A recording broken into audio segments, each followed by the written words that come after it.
World News in 5. Right now. News and developments making headlines around the world in 5 minutes. World News in 5. Here on Radyo Pilipinas World Service.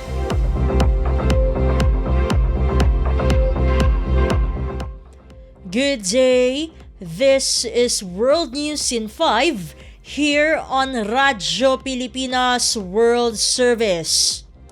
Russia and Ukraine each carried out widespread drone attacks on Wednesday, while it was confirmed the United States will soon provide anti-personnel mines for use by Ukrainian forces. Russia's defense ministry said it shut down about 50 Ukrainian drones, while Ukraine's Air Force said Russia attacked with 122 drones, with Ukrainian air defenses shooting down 56 of them. A U.S. official stated the United States sought commitments from Ukraine on how it will use the anti-personnel mines, with the expectation they will be deployed only on Ukrainian territory in areas where Ukrainian civilians are not living. The official also pointed to the function of the mines, which they said require a battery for operation and will not detonate once the battery runs out after a period of a few hours to a few weeks. The developments followed Ukraine's first deployment of long-range US-supplied ballistic missiles in an attack on Russia. Ukrainian forces hit ammunition warehouses in Russia's Bryansk region before dawn on Tuesday, using the long-range missiles that Ukrainian forces long sought to hit areas Russia has used to deploy daily waves of rocket and drone attacks against Ukrainian cities.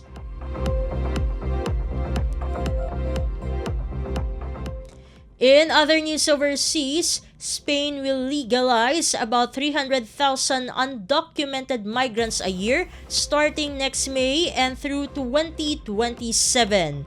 The policy aims to expand the aging country's workforce and allow foreigners living in Spain without proper documentation to obtain work permits and residency.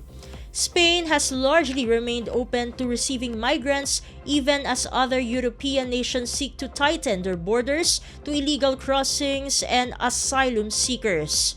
Spain needs around 250,000 registered foreign workers a year to maintain its welfare state, Spanish Migration Minister Elma Saiz said in an interview on Wednesday.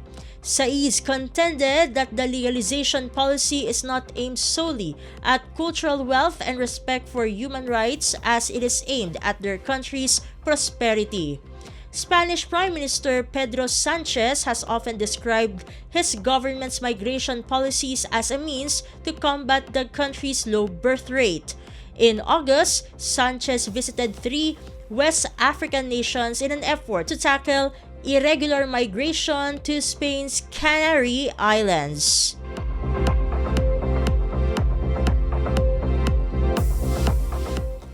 And news from the Philippine Foreign Service Post, Philippine Ambassador Paul Raymond P. Cortez, non-resident ambassador of the Republic of the Philippines to the Republic of Angola, formally presented his credentials to the President of Angola, João Manuel Goncalves Lourenco, at the Presidential Palace, Luanda, Angola.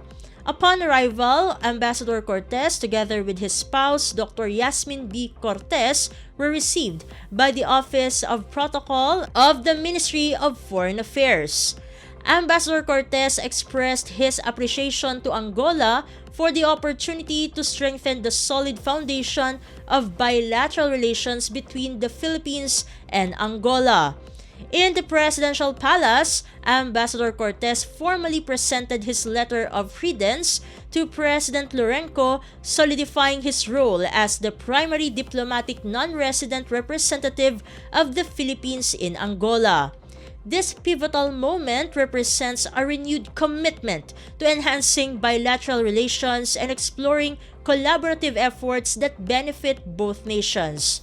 During the tete-a-tete that followed, Ambassador Cortez and President Lourenco discussed key initiatives and areas for potential collaboration with a focus on tourism, agriculture and food security, and sustainable energy. Ambassador Cortez emphasized the Philippines' dedication to working closely with Angola in these sectors to foster mutual growth. President Lourenco expressed his hope for deepening the partnership and advancing cooperation across various fields, envisioning a robust and dynamic relationship in the coming years.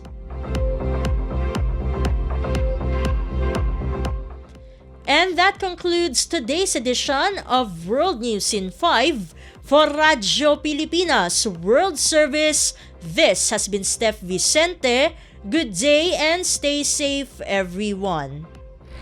World News in 5. Right now. News and developments making headlines around the world in 5 minutes. World News in 5. Here on Radyo Pilipinas World Service.